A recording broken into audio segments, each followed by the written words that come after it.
The Volquest 2-Minute Drill is brought to you by Food City, official tailgating headquarters of the Vols. Alongside Brent Hubbs, I'm Austin Price for the Food City 2-Minute Drill on this Monday. It is Vanderbilt week. It's Thanksgiving week, and Coach Heupel and all the, a couple of Vols we talked to, they talked about how big a game this is. It's a different week.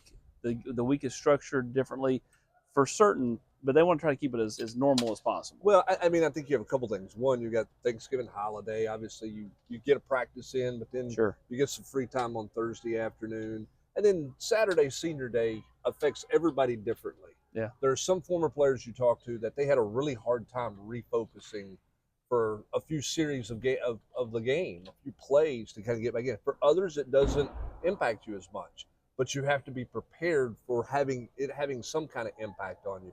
So it is a different game. It is a different approach every year during this week. But you throw on top of this is a game that's going to have a ton of intensity because of the bravado of Vanderbilt, because of the fact they're ranked, what they're playing for, and what Tennessee's trying to get done to close out this season. You know, the roles are reversed for this year, right? In terms of like a year ago, it was Tennessee trying to get in the playoffs and be 10-2. This year, it's Vanderbilt. Tennessee's trying to play the role of spoilers and get to 9-3. But just as like programs in general, like Tennessee's always been the school that had maybe the more bravado than Vanderbilt. Vanderbilt was kind of like the nice kids or whatever. It's flipped. Like Tennessee's like the nice group, and Vanderbilt, because of Pavia's bravado and demeanor, comes in here with a certain swagger about it. Well, and I think that's why you have to match intensity early. I think that for me, an early key when you look at this game is going to be how quickly which team settles in the quickest, because everybody's going to be amped up with a lot of emotions early. Who settles in?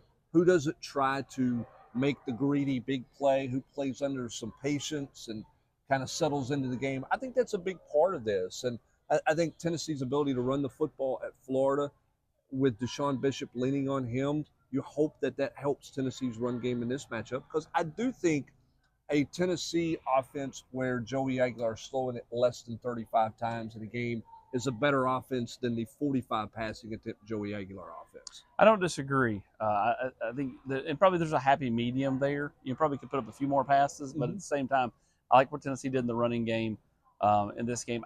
I would tell you, if Tennessee wins the toss, I know there's just not won many coin tosses this year, but I think in this game, if I'm Tennessee, I kind of want the ball. I'd like to go score and assert yourself as Tennessee in the Tennessee-Vanderbilt game. Yeah, that's an interesting decision to make for Josh Heupel. Early in the year, they've only won one coin toss this year. Because most of the time they go heads, when we all know tails never fails, but it did fail in the swamp. So, but they've only won one coin toss. It was the UAB game, and they did take the ball. But I think he was taking the ball there to try to set the tone for his team and get going.